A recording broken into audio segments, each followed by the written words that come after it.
El Colegio de Sinaloa presenta En Curso, una ventana a las actividades de El Colegio de Sinaloa. Trabajo, arte, ciencia, investigación, expresión. En Curso. Comenzamos.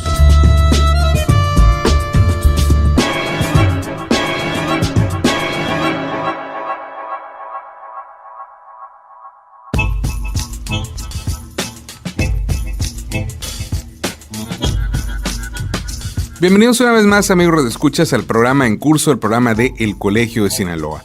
En esta emisión vamos a tener el gusto de platicar nuevamente con el maestro Elmer Mendoza. Usted lo conoce muy bien. Él, además de reconocido escritor y promotor de la lectura, por supuesto es el presidente del Colegio de Sinaloa. Y en esta ocasión viene a platicarnos no precisamente de su literatura, que es lo que habitualmente mucha gente quiere escuchar, sino de una programa, más bien una actividad que se desarrolló a partir de la firma del convenio entre CEPIC y el Colegio de Sinaloa para el fomento de la lectura en las escuelas normales, lo que significa que se está fomentando la lectura entre quienes van a ser los maestros o son ya maestros de muchas personas, de miles de niños o miles de adolescentes, y qué mejor que ellos lleven ya el hábito de la lectura bien aprendido y en un gusto muy personal, muy acendrado, para que lo puedan transmitir. Sin más, vamos a escuchar aquí al maestro Elmer Mendoza, presidente del Colegio de Sinaloa, con el tema Convenio CEPIC Colegio de Sinaloa para el fomento de la lectura en las escuelas normales.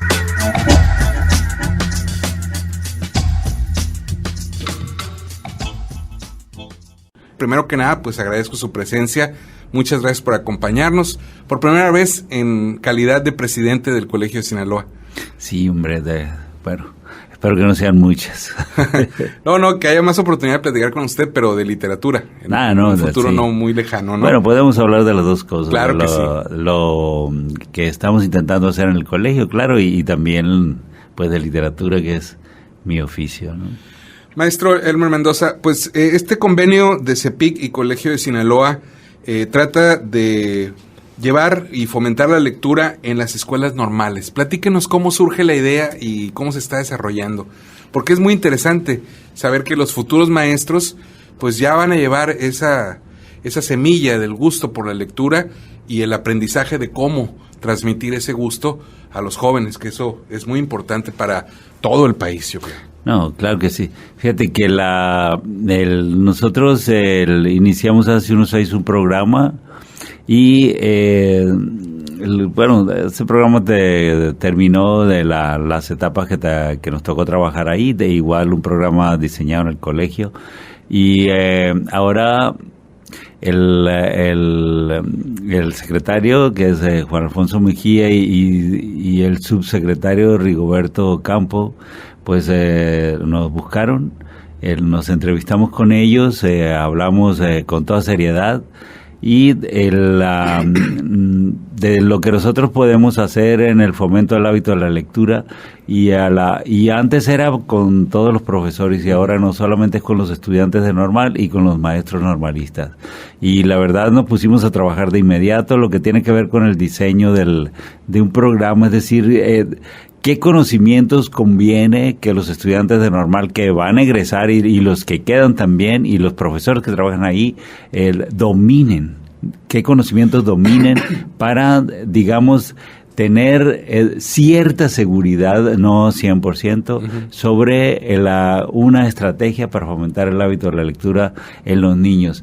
Y en nuestro proyecto siempre hacemos una invitación a empezar por sí mismos, claro. Porque tú sabes que hay tenemos ese hueco dentro de lo que son las, no de Sinaloa o de los normalistas, sino de todo este país, de que no somos un país de lectores, y para aspirar a formar un país de lectores, tenemos que empezar por nosotros mismos, y esa es la idea, compartir en primer lugar unas estrategias, unos talleres que ellos puedan aplicar en sí mismos, es decir, convertirse en lectores, y después poder compartir a partir de esos aprendizajes desarrollar una capacidad de seducción, así vamos a llamarle, para que los niños se interesen.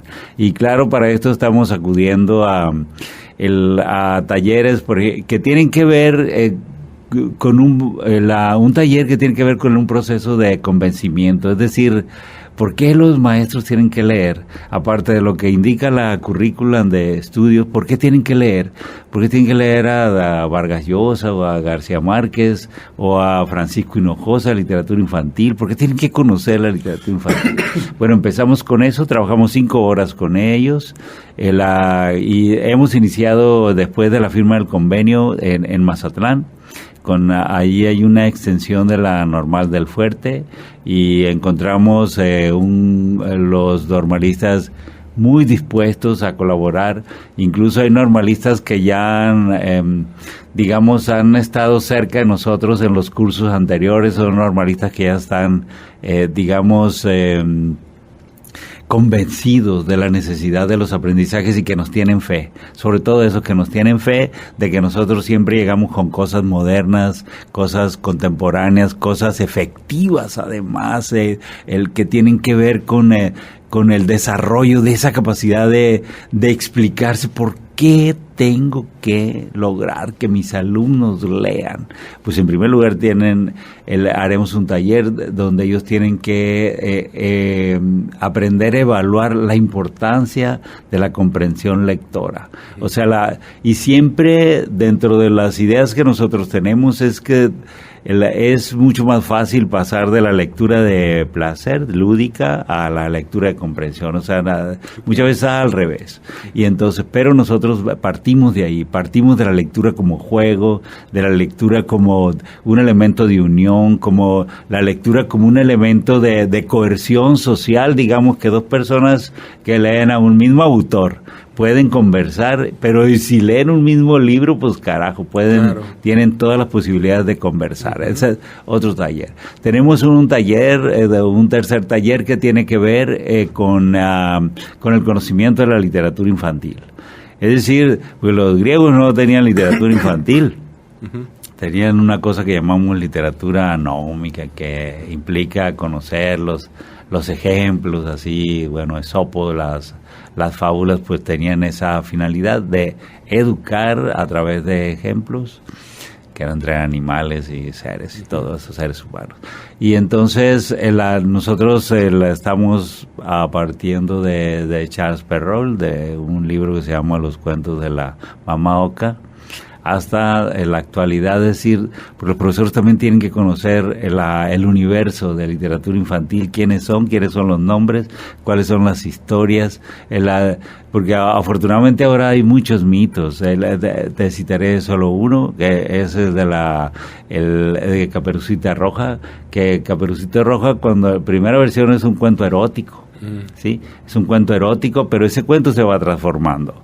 Y lo primero que publican una versión transformada, y que es la que nosotros conocemos, son los hermanos Grimm. Y eso tiene una visión de época, siglo XIX, sí, claro, que era también, la literatura infantil tenía que ser moralizante. Hay muchos ejemplos. Yo conozco muy bien El flautista de Hamelin, que lo adapté para teatro, y en el cuento original los niños no regresan. Sí. Y entonces a mí me pidieron que hiciera una versión donde los niños regresaban, que era demasiado cruel. Claro, es la época, quizás el ejemplo no sea tanto, pero es un ejemplo para los adultos. Entonces, mencionar esos casos, los normalistas tienen que conocer eso. Claro. Es decir, la evolución de la literatura infantil y cuáles han sido, digamos, los objetivos concretos que tenían las historias infantiles y también los autores que las escribían o que las rescataban del folclore, y hasta llegar a la actualidad, donde la literatura infantil es un auténtico género, aunque no lo reconozcan, y los países desarrollados son los que tienen los mejores autores. Por ejemplo, Reino Unido, ¿no?, que tiene una serie de autores muy muy fuertes, que afortunadamente tenemos muchos publicados por el Fondo de Cultura Económica. Sí. Con quien obtendremos un descuento muy importante, porque otra cosa nueva es que ahora tenemos recursos para dar libros a los normalistas, Daremos un lote de 5 títulos a cada uno, y no piensen que es poco, porque los normalistas son como cerca de 3,000. Sí, entonces una buena cantidad de libros. Sí, exacto, y también que no tenemos todo el dinero del mundo. Si alguno de los radioescuchas quiere hacer un donativo, con mucho gusto lo aceptamos, no de libros, pero sí le podríamos pasar una lista de libros que nos regalen, que nos compren, que irían directamente a las normales, ellos mismos los pueden llevar. Es decir, y un cuarto taller es un taller ya que les enseñaremos procesos de escritura, porque la escritura es como digamos, la puerta que cierra el fomento al hábito de la lectura, porque quien es capaz de escribir es que es capaz de leer, y de leer correctamente.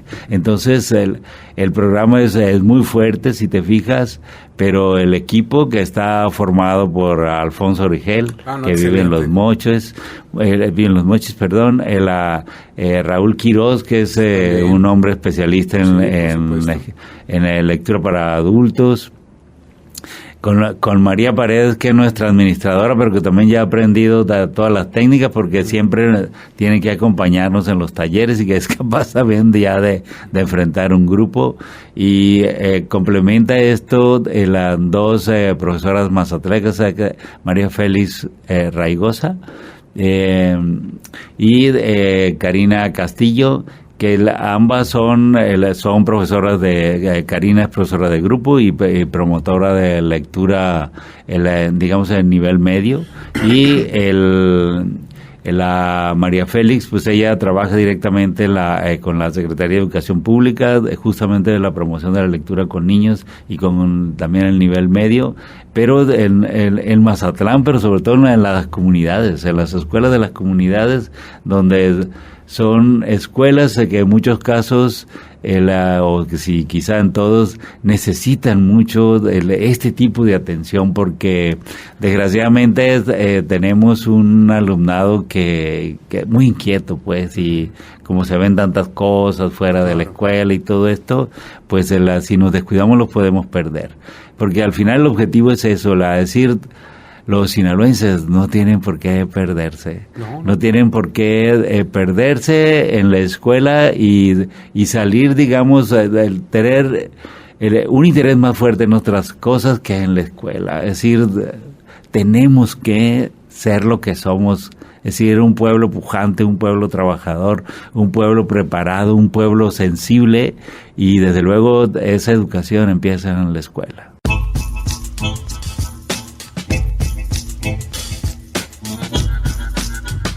Les recuerdo a quienes nos sintonizan que este es el programa En Curso, el programa de El Colegio de Sinaloa, que semana a semana llega a usted a través de diversas radiodifusoras culturales desde hace alrededor de 2 décadas, llevando para usted algunas de las actividades de nuestra institución. En esta oportunidad estamos platicando con el presidente de El Colegio de Sinaloa, el maestro Elmer Mendoza, quien nos está platicando sobre lo que significa el convenio que se firmó recientemente entre CEPIC y Colegio de Sinaloa para el fomento de la lectura en las escuelas normales. Es decir, se está llevando el fomento de la lectura, la enseñanza de la lectura y el gusto por la lectura a los futuros maestros, y que creo esto es muy, muy importante para que la lectura se expanda como algo natural en la población mexicana, que nos hace mucha falta, la verdad. Creo que es un excelente convenio y una actividad que partió del Colegio de Sinaloa, y qué mejor que nos la platique quien la promovió y la propuso y la está llevando a cabo, el maestro Elmer Mendoza, que le repito es presidente del Colegio de Sinaloa. Vamos a seguir escuchándolo.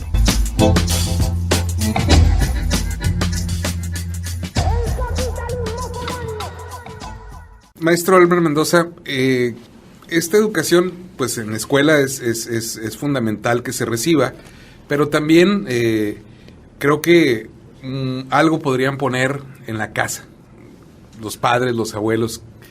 ¿Cómo? Y aprovecho su presencia porque usted es un gran conocedor de la promoción de la lectura, un escritor consumado, todo el mundo sabemos quién es. ¿Cómo podemos hacer en un hogar común, un hogar cualquiera, hacer lectores? Ajá, sí. Hay uno de los puntos, digamos, teórico, una de las bases teóricas de los programas, y casi siempre de todos los programas que hemos impulsado en los últimos años, es una línea que nosotros le llamamos de la cuadra. Y yo no sé dónde la saqué, no lo tengo claro, lo más probable es que me la haya inventado. Y me la inventé de un momento en que tuve que imponerme como escritor, y quizás utilizando un elemento de soberbia, no sé si sea soberbia, a ver, te lo voy a contar y tú lo dices. Sí, claro, gracias. Yo estaba en la Universidad Católica en Santiago de Chile, y mi público eran doctorantes y estaban muy inquietos. Y entonces yo les conté a ellos un cuento y les dije que era un cuento de fabricantes de violines, y que en un pueblo de Italia había una calle donde trabajaban los fabricantes de violines. ¿No? Y te tocó conocer en Culiacán que había uno de los ojalateros. Todavía era el mercadito, no, ahí así, ¿no? Había calles para oficios. Exacto. Entonces hay una para los lauderos, para los fabricantes de violines. Y entonces hay una persona que anda haciendo una investigación, y va con uno que se llama Rivaldi, y le pregunta: señor Rivaldi, ¿usted cómo se considera como fabricante de violines? No, pues yo soy el mejor fabricante de violines de la Italia, dice. No, excelente, ¿no? Y pasa con el de seguida, que es un señor que se llama Guarnerius, y le dice: señor Guarnerius, pues fíjese que el señor Rivaldi dice que es el mejor fabricante de violines de la Italia. ¿Y usted cómo se considera? Ah, no, yo soy el mejor fabricante de violines del mundo. Y entonces la persona pasa enfrente, y hay un pequeño taller ahí, hay un señor barbón ahí trabajando, ¿no? Tranquilamente, y esto. Y llega con él y le dice: pues mire, señor Stradivarius, resulta que el señor Rivaldi dice que es el mejor de la cuadra, y el señor Guarneri dice que es el mejor del mundo. ¿Usted cómo se considera? Dice que es el mejor de la Italia, que es el mejor del mundo. ¿Usted cómo se considera? Y Stradivarius dice: no, yo soy el mejor de esta cuadra. Entonces yo le cuento eso a los chillenos, le digo: y yo soy el mejor escritor de mi cuadra, y en mi cuadra vive Carlos Fuentes. Callados. Ya pude hacer mi conferencia, claro. y al final ellos mismos, los estudiantes, fueron y me dijeron: maestro, qué bárbaro, usted sí es un hombre al que hay que respetar. Fíjate. Entonces, pero esa idea yo la estaba aplicando con nuestros promotores de lectura, y la cuadra es uno mismo, es lo primero, el primer elemento de la cuadra. Entonces nuestros normalistas tienen que empezar por sí mismos, hablando de ellos.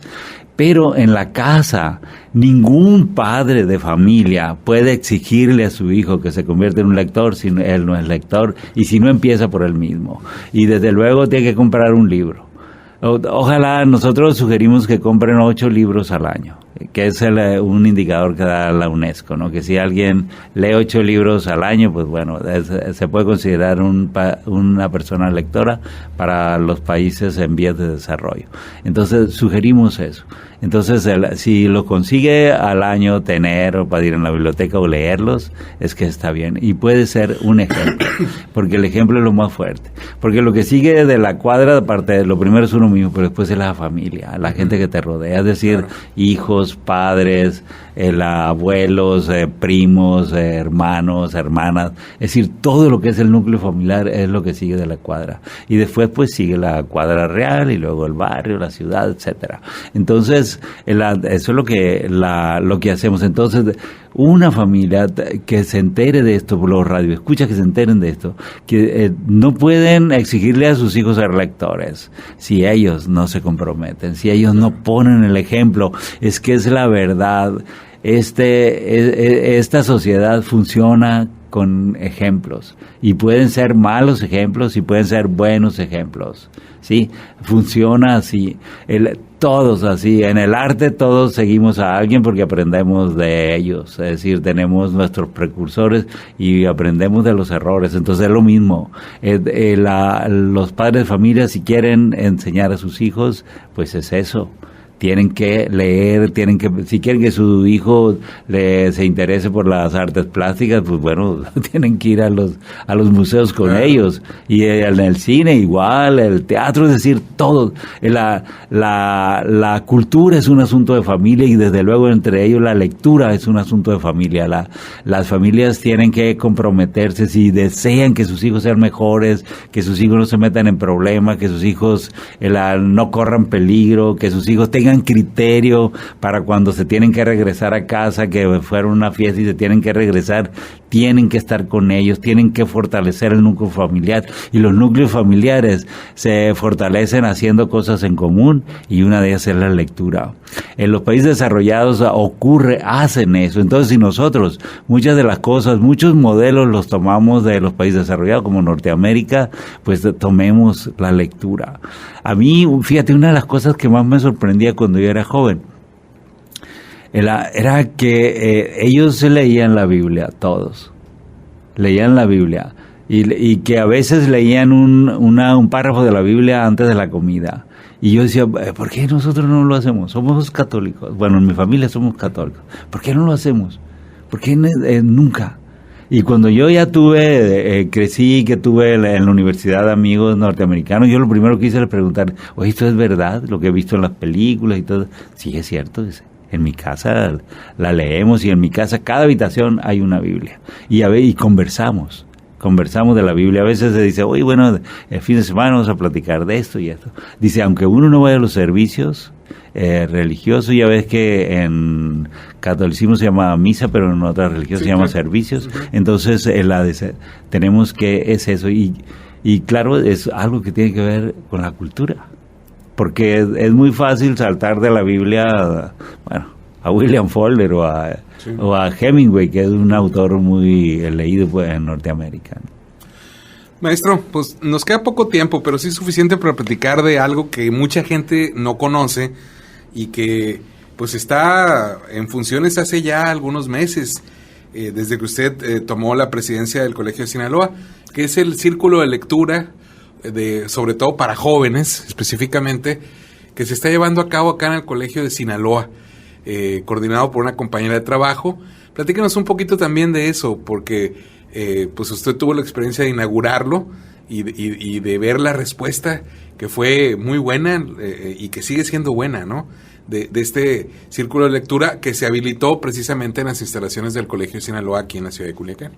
Sí, bueno, el Colegio de Sinaloa tiene varias funciones, pero una de ellas es contribuir de todas las maneras posibles al desarrollo de los jóvenes, y una de ellas pues es esto, creamos dos círculos de lectura, como tú dices, coordinados por Rosa María, que es una compañera de aquí del colegio, que es gran lectora y muy comprometida con este proyecto.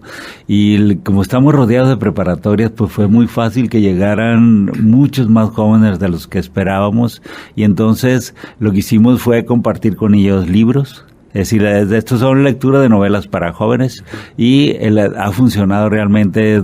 Estamos sorprendidos, lo que significa que estamos cubriendo pues una necesidad, y a mí me gusta mucho esto, porque yo quiero que los jóvenes conozcan el edificio del colegio no por fuera sino por dentro, claro, y que también tengan dentro de el universo de sus deseos en el futuro, cuando ellos sean profesionistas, pertenecer al colegio. ¿Por qué no? Claro. Son nuestros sustitutos. Y que esas sean las aspiraciones. Exacto, otros, ¿no? Exacto, sí. Ser sus aspiraciones, y desde luego digamos, el programa de lectura pues tiene básicamente que ver con eso. O sea, son novelas de jóvenes, con personajes jóvenes, pero que de alguna manera los inducen a pensar en sí mismos, a ubicarse en la realidad que están, a cuidarse de la realidad real, como le llamamos, ¿no?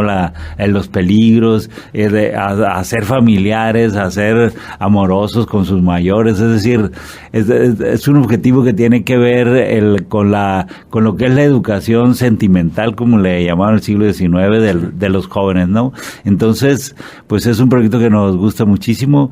Estamos queriendo, no hemos podido realmente hacer uno con jubilados, con adultos, porque no hemos querido por una razón, porque las condiciones climáticas no nos han favorecido por el calor y todo esto, pero esperemos que ahora que si no podemos de aquí a diciembre, porque ya tenemos días frescos, cuando principie el año, pues claro que lo vamos a hacer, vamos a abrir una puerta y a invitar a los adultos que viven cerca o que puedan llegar en la tarde al colegio para que también pues tengan una práctica, tengan una convivencia, tengan una razón para conversar y para sentirse importantes. Es decir, la lectura también da fuerzas para vivir, ¿no? Maestro Elmer Mendoza, pues el tiempo se nos ha agotado, se nos escurrió como agua entre las manos. Siempre platicar con ustedes es un deleite y ha sido esta oportunidad pues una más de compartir su plática, su voz, sus ideas, en este caso específicamente sobre el convenio del fomento a la lectura con CEPIC y Colegio de Sinaloa para las escuelas normales y algunas cosas más. Yo quisiera dejar la puerta abierta para que en una próxima ocasión, ojalá no pase mucho tiempo, platiquemos de su obra literaria, que sigue en proceso, que sigue en curso y ha habido cosas nuevas y muy interesantes, por supuesto, como siempre, y también de muchas otras cosas alrededor de temas que tienen que ver con nuestra ciudad, con nuestra cotidianeidad y, por supuesto, también el proyecto como presidente del Colegio de Sinaloa. Será un placer. Le agradezco mucho, no sé si tenga algo más que agregar antes de despedirnos. No, pues todos están invitados a las actividades al colegio, vean nuestras páginas, vean nuestras redes y intégrense. El colegio es de los sinaloenses. De verdad, el colegio es de los sinaloenses, los colegiados son seres pues que son privilegiados porque han tenido la oportunidad de estudiar, de desarrollar una disciplina científica con mucha seriedad, pero todos nosotros estamos dispuestos a compartir con nuestros paisanos, con los sinaloenses, lo que sabemos e invitarlos a que sean superiores a nosotros. Muchísimas gracias, maestro Elmer Mendoza. En una próxima ocasión esperemos saludarlo nuevamente aquí. Muchas gracias a ti.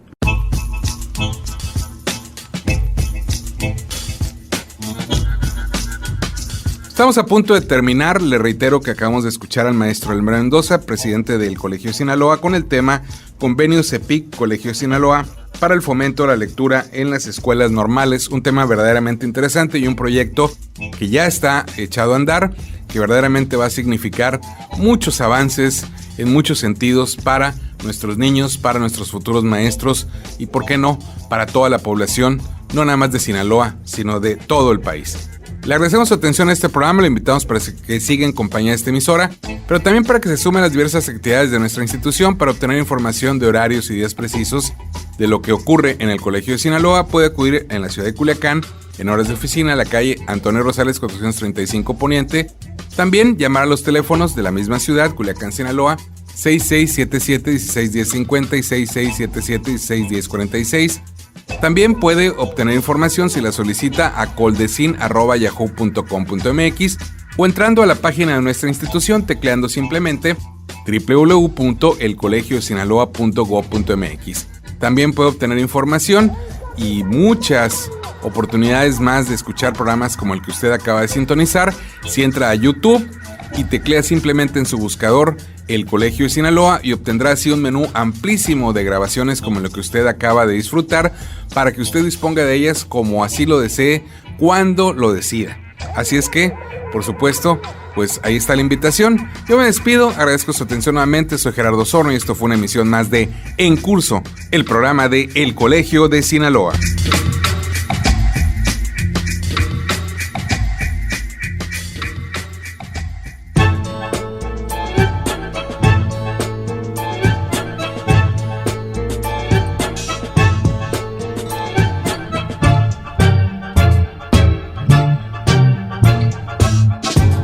Este fue En Curso, una ventana a las actividades de El Colegio de Sinaloa.